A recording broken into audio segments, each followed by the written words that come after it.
In diesem Video seht ihr, wie ihr einen internen Podcast anlegen könnt, den nur Mitarbeiter einer geschlossenen Benutzergruppe hören können. Also kein Podcast, den man öffentlich bei iTunes oder Spotify findet, sondern ein Audiobeitrag oder einen Audiofeed, den man zum Beispiel im Autoradio als Außendienstmitarbeiter hören kann oder der zum Beispiel nur an Menschen geht, die auch gleichzeitig einen Zugang zu einem Intranet haben in einem Unternehmen.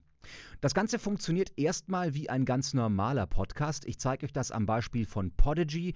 Das ist eine Podcast-Plattform aus Deutschland, bei der man Podcasts hosten kann und sich dabei vielen technischen Hassel spart. Man kann dort die Podcast-Folgen anlegen, die Audiofiles hochladen und dann den Podcast mit verschiedenen sozialen Netzwerken verbinden.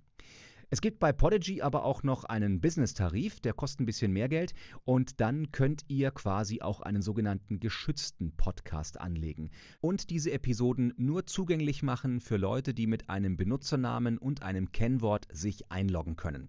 Und hier kann man diese Benutzer verwalten. Das sieht auf den ersten Blick jetzt sehr, sehr einfach aus. Auf den zweiten Blick ist das auch sehr einfach. Wenn natürlich euer Unternehmen aus 150.000 Mitarbeitern besteht, dann wird es hier natürlich ein bisschen komplexer, die jetzt alle händisch einzutragen und denen allen händisch jetzt ihre persönliche individuelle Podcast-URL zu schicken.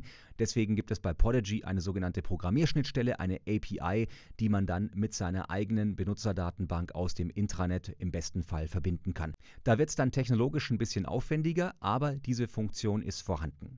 Bei vergleichbaren anderen Anbietern, zum Beispiel aus den USA, habt ihr dann auch noch ein integriertes Newsletter-Tool, sodass ihr jedes Mal, wenn eine neue Podcast-Folge erschienen ist, allen Mitarbeitern aus dem Intranet eine Mail rausschickt und diese dann zum Beispiel auf ihr Smartphone den direkten Link zum Hören bekommen, was sehr praktisch ist fürs Autoradio. Das könnt ihr hier mit Podigy auch machen, allerdings nur über die Programmierschnittstelle.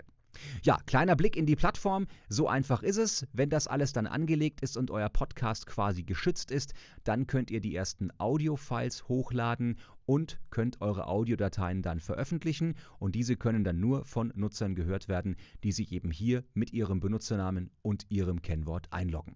Eine super Möglichkeit also für die interne Kommunikation, Podcasts eben zum Beispiel mit der Personalabteilung oder mit dem Vorstand oder mit neuen Mitarbeitern, die man vorstellt als Audiofile, vor allem für Mitarbeiter, die viel pendeln und viel Zeit haben, auf dem Weg zu hören.